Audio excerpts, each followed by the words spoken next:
सामान्य पद नहीं है। तो वादा किया होगा उन्होंने सब जो कुछ बातचीत हुई सब सार्वजनिक है। हमने उनको कहा कि गौ माता के लिए इस समय हम भ्रमण कर रहे हैं। यही एक सवाल उठता है कि अखिलेश यादव जी आपसे मिले तो उन्होंने कुछ वादा किया इस विषय में? अखिलेश यादव जी हमसे मिले, व्यक्तिगत मिले। क्या आप लखनऊ आए हैं? होने वाला है, भाजपा के लिए आप बिल्कुल सिरदर्द बने हुए हैं, लोगों का कहना है ऐसा। नहीं, भाजपा के लिए 24 को लखनऊ में कितनी बड़ी हुंकार होगी गौरक्षा और गौ माता कितनी बड़ी कितनी छोटी का आप पैमाना क्या है? आप पूरे मामले पे राम मंदिर का हो चाहे बद्रीनाथ का हो, किसी मुख्यमंत्री का बहुत स्पष्ट बयान नहीं है। योगी आदित्यनाथ कहते हैं कि हमने एसआईटी का गठन किया और प्रधानमंत्री का आज तक कोई इस पे एक वक्तव्य नहीं है, एक लाइन उन्होंने ट्वीट तक नहीं किया। इसे आप कैसे देखते हैं? कल गोविंद गुरु ने कहा कि हम 3 करोड़ की चंदा चोरी हुई है उसका हम प्रायश्चित कर लेंगे और ये पाप मिट जाएगा। महाराज जी, जैसे अयोध्या में तो धर्माचार्यों के पास ही तमाम चीजों की, जैसे कोषाध्यक्ष धर्माचार्य है गोविंद गिरी जी, वो धर्माचार्य है। अब वो अपने आप को तो कहते हैं आरएसएस का अपने आप को। तो सवाल ये कि राम मंदिर के बाद बद्रीनाथ धाम में भी जो है चढ़ावा चोरी की बात, जहाँ ये सरकार प्रधानमंत्री नरेंद्र मोदी थे तो उन्होंने कहा कि बीफ के हम बड़े एक्सपोर्टर बन गए हैं दूसरे विश्व में, यानी कि हम प्रोड्यूसर भी हैं और एक्सपोर्टर भी हैं। इस पर जो है तमाम दलों की फर्क नजर आता है। यहाँ पर बहुमत की सरकार है जी, उसके बाद भी नहीं हो पा रहा है, इसका मतलब इच्छा शक्ति नहीं है जी। तो इच्छा शक्ति जहाँ होगी वहाँ हो जाएगा। जहाँ इच्छा एक शक्ति ही नहीं पार्टी होगी, एक ही दल अलग अलग भारत में महाराष्ट्र जैसे भी राज्य हैं जिन्होंने राज्य माता का दर्जा दिया गौ माता को, तो क्या लगता है कि महाराष्ट्र जैसी एक स्टेप आगे बढ़ के अन्य राज्यों को नहीं लगता है कि इतने दिनों की यात्रा, इतनी लंबी यात्रा और आपका इतना पराक्रम और इसके बाद क्या रिजल्ट निकल रहा है?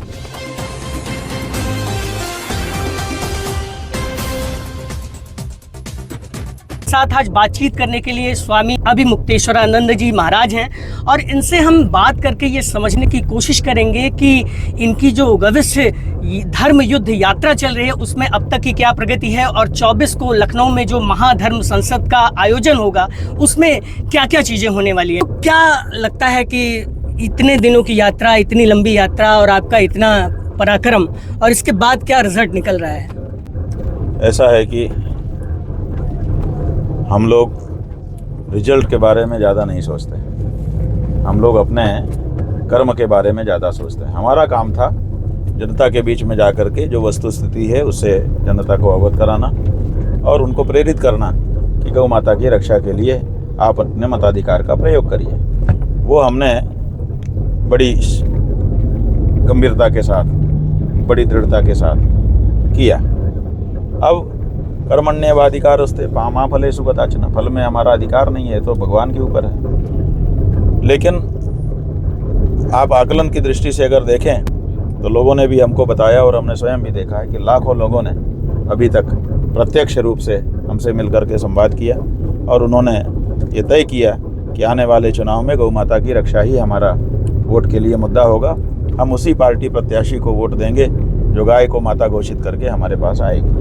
तो स्वाभाविक है कि इसका फर्क तो पड़ेगा। महाराज जी, जैसे इसी भारत में महाराष्ट्र जैसे भी राज्य हैं जिन्होंने राज्य माता का दर्जा दिया गौ माता को, तो क्या लगता है कि महाराष्ट्र जैसी एक स्टेप आगे बढ़ के अन्य राज्यों को नहीं इस पर सोचना चाहिए था?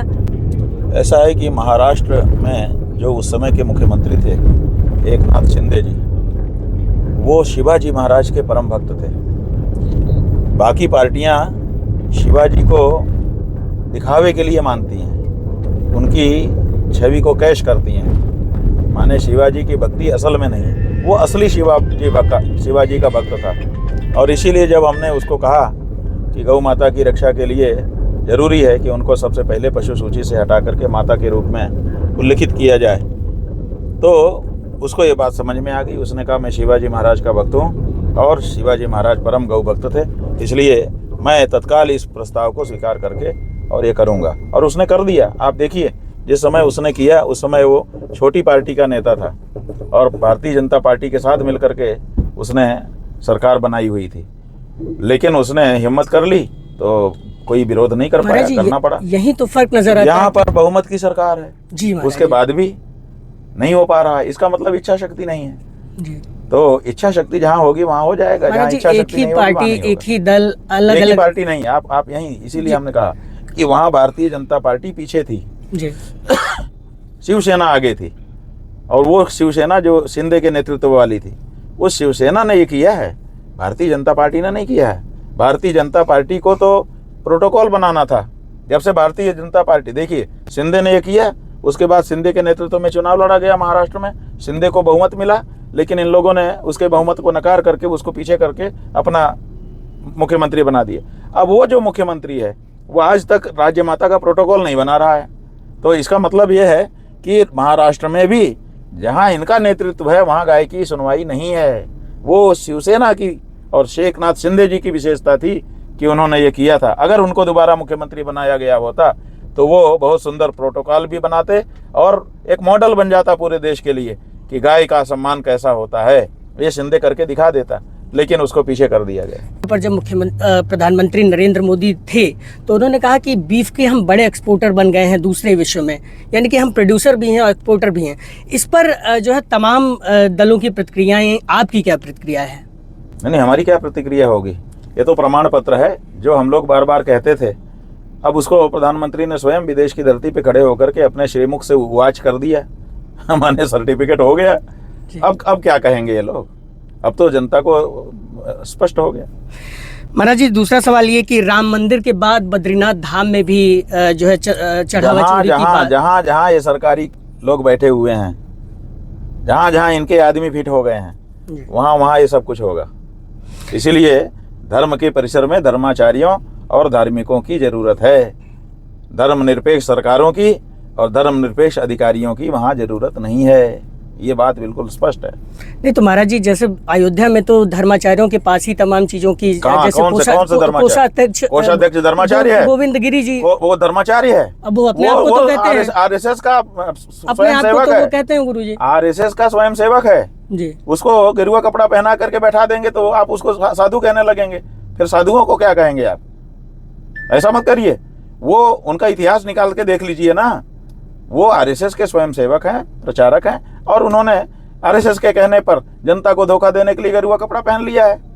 तो आरएसएस के जो लोग हैं वो धार्मिक लोग नहीं है। आरएसएस खुद कह चुकी है कि हम धार्मिक संगठन नहीं है। कल गोविंद गुरु ने कहा कि हम 3 करोड़ की चंदा चोरी हुई है, उसका हम प्रायश्चित कर लेंगे और ये पाप मिट जाएगा। तुम कैसे प्रायश्चित कर लोगे? प्रायश्चित तो तुम्हारे घर की खेत की मूली है कि जब चाहो उखाड़ो और खा लो। प्रायश्चित तो जो है वो धर्माचार्यों से पूछा जाता है कि हाँ, और पाप पहले बताना पड़ता है कि मेरा पाप क्या है। तो तुम्हारा पहले पाप बताओ और पाप को फिर धर्मशास्त्र के अनुसार तुमको प्रायश्चित बताया जाएगा। तो पहले पाप तो सार्वजनिक करो कि तुमने क्या पाप किया है, कि तुमने घरई के अंदर पाप भी तय कर लिया और घरई के अंदर प्रायश्चित भी तय कर लिया। और 70 पंडित तुम्हारे, हमको जैसा कि बताया गया कि 70 पंडित प्रायश्चित कर रहे हैं। पंडित प्रायश्चित करेंगे कि तुम करोगे? ये कैसी गजब की बात है कि हमारे लिए पंडित ही लोग प्रायश्चित कर दें। हमारे पास तो पैसा चोरी का है ही है, हम पंडितों को दक्षिणा के रूप में दे देंगे। अनुष्ठान करवा रहे हैं। नहीं, चोरी का पैसा हम चोरी कर रहे हैं और फिर पंडितों को बांट के कहें कि तुम लोग प्रायश्चित कर लो। अरे प्रायश्चित जिसने पाप किया होता है उसको करना पड़ता है, पंडितों से प्रायश्चित नहीं होता है। पूरे मामले पे राम मंदिर का हो चाहे बद्रीनाथ का हो, किसी मुख्यमंत्री का बहुत स्पष्ट बयान है। योगी आदित्यनाथ कहते हैं कि हमने एसआईटी का गठन किया और प्रधानमंत्री का आज तक कोई इस पे एक वक्तव्य नहीं है, एक लाइन उन्होंने ट्वीट तक नहीं किया। इसे आप कैसे देखते हैं? इसको हमको देखने की जरूरत नहीं है। जिस मामले में पहले कोई फैसला हुआ रहता है उस मामले में बार बार नहीं बोला जाता। इस मामले में संघ के बहुत बड़े जो स्वयं सेवक थे, जो प्रधानमंत्री पद तक पहले पहुंच चुके थे, अटल बिहारी वाजपेयी, उन्होंने पहले ही कह रखा है, सदन में कहा हुआ है कि जब कुत्ता चोरी हो जाए और कुत्ता ना भौंके तो समझ लो कि कुत्ता चोर को पहचानता है। ये उन्होंने कहा हुआ है, स्थापित बात है, ठीक है ना। तो अब यहाँ पर कुत्ता कौन है? चौकीदार। 2 प्रधानमंत्री ने कहा था कि मैं चौकीदार हूँ, और उसके बाद उनके भाजपा के लाखों लोगों ने अपने ट्विटर हैंडल पर लगाया था, अपने डीपी में लगाया था कि मैं भी चौकीदार, मैं भी। तो ये लाखों चौकीदार जो है क्यों चुप है? क्योंकि ये पहचानते हैं कि चोर कौन है। जी गुरुजी, ये निर्णीत विषय है। आखिरी सवाल गुरुजी कि 24 को लखनऊ में कितनी बड़ी हुंकार होगी गौरक्षा और गौ माता? कितनी बड़ी कितनी छोटी का आप पैमाना क्या है आपका? वो पैमाना आप बताइए। मेरा कोई पैमाना नहीं, आप बताएं। हमारा पैमाना ये है कि वहाँ से अगर ये हमको था कि भाई 81 दिन की हम यात्रा निकालेंगे। पहले हमने कहा था 40 दिन में घोषणा करो, तो नहीं किया। अब 81 दिन हम आपके प्रदेश में घूमेंगे और बात करेंगे, इसमें कुछ करो, नहीं किया, नहीं करेंगे। तो 24 तारीख हमने तय की हुई है कि हम वहाँ पे खड़े होकर के अगला कार्यक्रम घोषित करेंगे।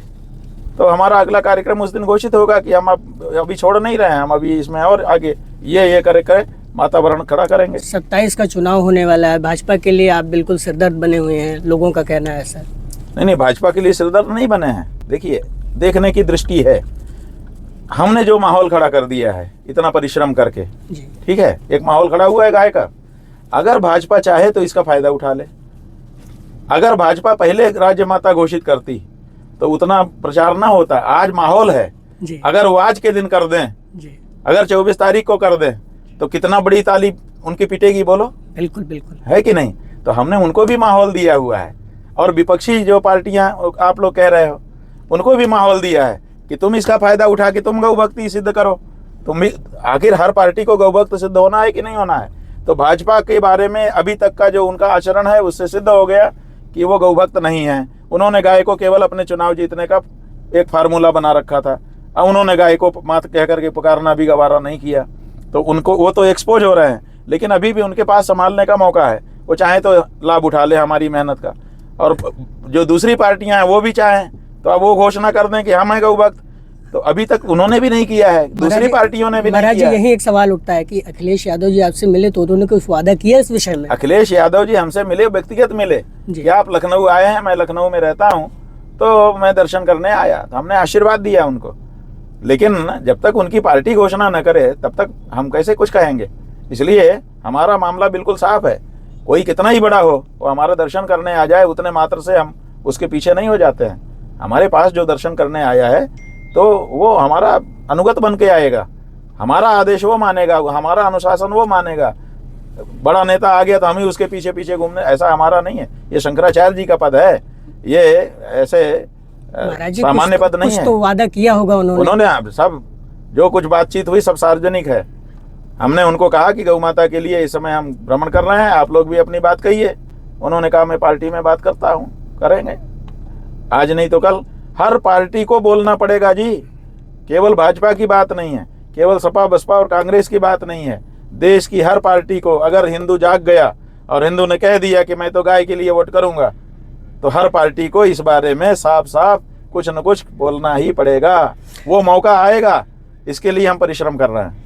तो ये थे मेरे साथ स्वामी अभिमुक्तेश्वरानंद महाराज जी, जिन्होंने साफ गोई से कहा कि 24 तारीख को लखनऊ में एक बड़ा कार्यक्रम होगा। इसके साथ ही जो भी दल इनके साथ आना चाहता है और जो इनकी प्रमुख मांग है कि गौवंशों को राष्ट्र माता का दर्जा दिया जाए, और जो इनके बुचड़ खाने चल रहे हैं या जो इनकी कटाई के सेंटर्स चल रहे हैं उन पर पूरी तरह से प्रतिबंध लगाया जाए। जैसा कि जब योगी आदित्यनाथ शुरू में मुख्यमंत्री बने तो उन्होंने लगाने का काम भी किया था, लेकिन अब तमाम जो हवा बनती दिखाई दे रही है वो कहीं ना कहीं भाजपा के विरुद्ध बनती दिखाई दे रही है।